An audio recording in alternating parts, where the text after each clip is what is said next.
Hey everyone, it's Sevy. Welcome back to another Flins video on the CE server. And as usual, the CE server might have things subject to change in it, but don't worry about it too much because Flins is coming out very soon. Krai has been out for a couple of weeks now, and honestly, that's it. In my previous Flins video on the CE server, where I go over his kit and some of his team showcases and extra info on him, I also briefly discussed his constellations and what they do. But here, I wanted to actually activate those constellations since they are available on a CE server, try them out for myself, get to see the big damage that Flins produces, and have some fun with it.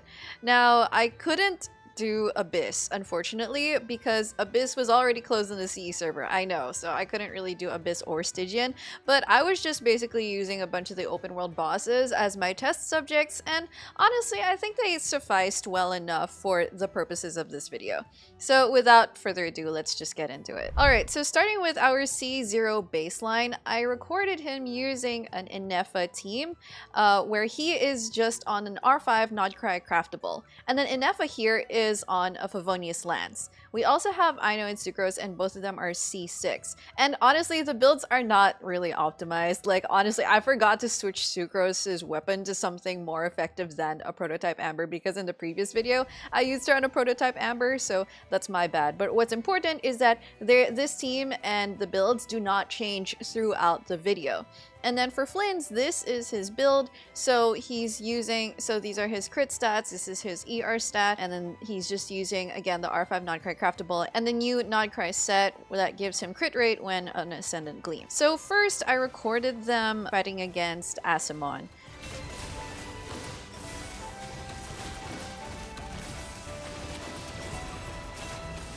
And then another world boss that I put them against was the Jade Plume Terror Shroom.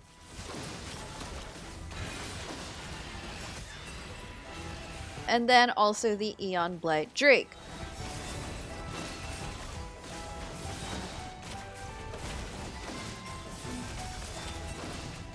And these, I know that these are older world bosses. I just thought of these guys because they're relatively simple. They don't have really restrictive mechanics or anything like that. But even at C0, like, this team was already killing them within one rotation. Honestly, at that point, I probably should have taken note of that and made some adjustments to my testing. But anyway, after that, I just went on to try out C1 because I was so excited for this one. Just as a recap, C1 shortens his special skill cooldown from 6 seconds to 4 seconds. And that effectively lets him use his special skill and his special burst 3 times in a rotation of his field time, instead of only twice. And furthermore, it gives him energy generation when party members trigger Lunar Charged. And that does have a cooldown on the energy generation, but of course these are only world bosses. I wasn't able to test them against consecutive rotations, like in Abyss floors where you might have to do 3 or 4 rotations at a time. That might end up being a problem, but I wasn't able to test that. First, I tried the Inefa team against Asimon, and I accidentally pressed his full burst, so you know, if you're curious, that's what his full burst looks like at this point.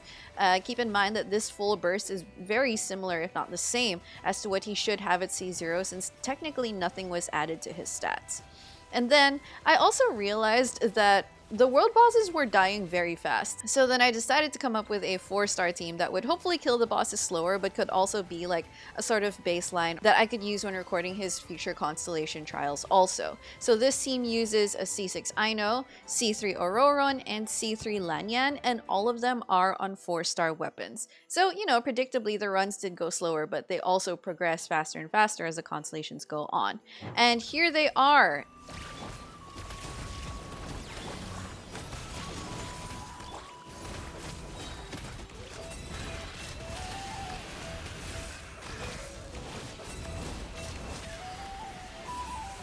I gotta say that the tempo slightly reminded me of how Sino's gameplay goes.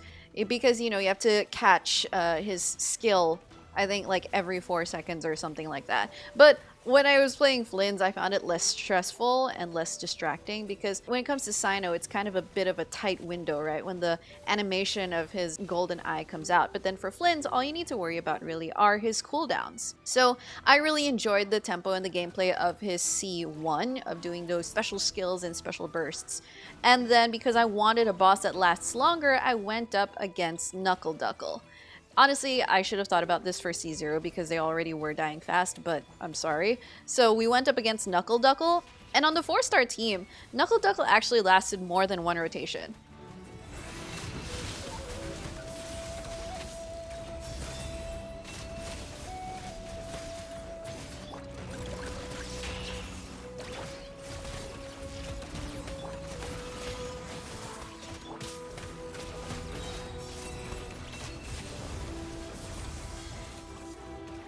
So yeah, I focused Knuckle Duckle more in the future clips, but the Enefa team still cleared Knuckle Duckle within one rotation.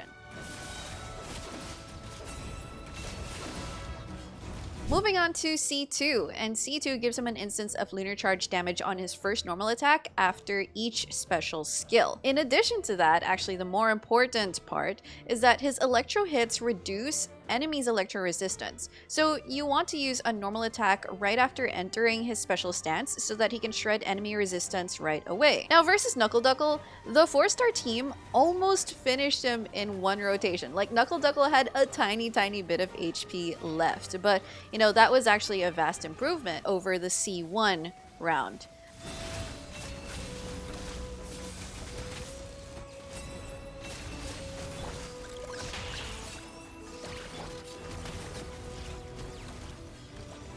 And then other bosses, they were already dying halfway through Flins' field time on both the 4-star team and the Enefa team. I felt the damage bump quite a lot, but also it made me quite conscious of trying to shred the enemy resistance right away with a normal attack. All things considered though, I think it is fine if you forget to do the normal attack right away because his special skill is also an electro attack, and what's important is that you shred enemies' resistance before his special burst. So even just by proccing his special skill, he's going to shred enemy resistance prior to the special burst, and then you get your big burst number. So moving on to C3, and this increases his burst level by 3. And naturally, I wanted to check how his full burst looks like now because I really like the animation, but also the numbers are getting bigger and bigger. So here's what it looks like with the same team against the same enemy. And then on his special burst and rotations, honestly the difference isn't as big going from C2 to C3 compared to going from C1 to C2. Like going from C1 to C2 was a much more significant difference. There was still the damage bump all the same, of course.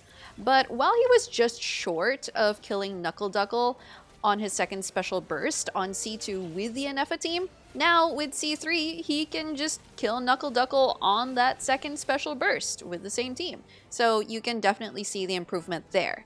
And then with the 4-star team, the 4-star team previously couldn't finish Knuckle Duckle in one rotation, but they definitely can now. So it might not be as big of a jump, but it's still quite a significant jump, and it's definitely noticeable against the bosses that I was playing Flins against.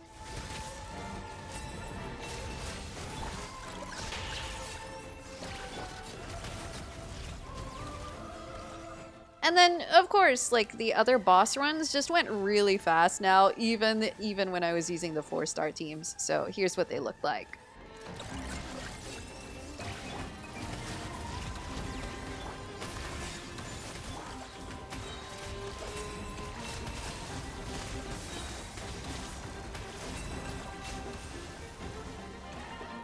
And then we have C4. So C4 gives him more EM based on his attack stat. It basically buffs one of his passives that does that. And here's his EM stat prior to activating the Constellation, and then here it is after. So, you know, obvious increase. Honestly, it's a very simple Constellation, but it is somewhat effective. It does increase his stats.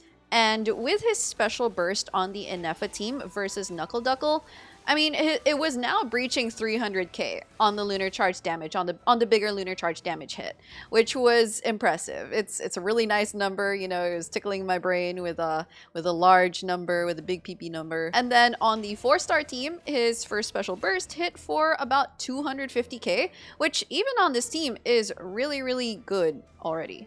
So I was really happy with that. It was really cool. His numbers keep going up and up. And I honestly didn't spend that much time on this constellation. I didn't record much other runs because, I mean, it's a simple constellation. We just did it against Knuckle Duckle and it already shows the difference. And then for C5, C5 is his least impactful constellation for his damage because it doesn't buff his burst or his lunar charge damage at all. So again, I didn't spend much time on this one, but if you are curious, here's the difference in his special skill damage from C4 to C5 using the Inefa team. Now, at least I completed the runs for these, and even though increasing the level of his skill also does increase the damage of his electro-infused normal attacks, but again, the difference isn't super noticeable, even in the timing of the runs or even in how fast Flins shredded the boss's HP. Now for the grand finale, the one we've all been waiting for. What does C6 Flins look like? So as a recap, C6 super buffs his lunar charge damage and that of his teammates. So Flins gets a 35% elevated buff to his lunar charge damage, and then his teammates get 10% when under Ascendant Gleam, which of course they should always be when it comes to Flins. So now we can see him in all his tall, fiery glory. Now on the Inefa team, his special burst breached the 400k mark on the big hit. Oh my goodness, that was impressive. And also, it was really big too on the 4-star team. It did like 360k on the big hit. So I was pretty surprised by that. And remember too that Flins does multiple lunar charged hits on his burst. It's just that I was taking note of the bigger one because of course, it being that big, it was very much catching my eyes. And on this team, Knuckle Duckle now dies on the 2nd burst and doesn't need the 3rd special burst. And that's on the 4-star team. So, you know, huge improvement there. Of course, now I wanted to see what his C6 full burst looked like and how hard it hit. So here's that against Asimon with the Inefa team. And it's only upon watching it back actually that I realized that the first hits of the full burst were actually 69,000, like 69,000 flat.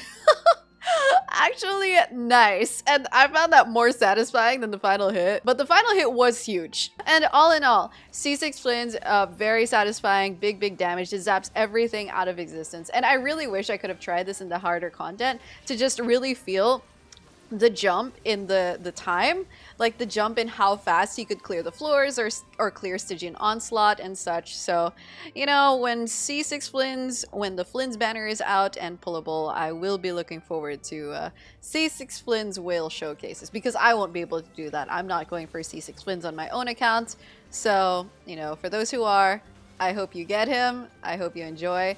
And if you're wishing for Flins at all, I wish you a lot of luck. I'm right there with you. That's going to be all for this video. I hope you enjoyed seeing Flins at his C6 power. I'll say though that I wasn't testing him at his super huge potential, but here is a bonus clip of him attacking Knuckle Duckle at C6 with his R1 signature weapon, just for the bigger numbers.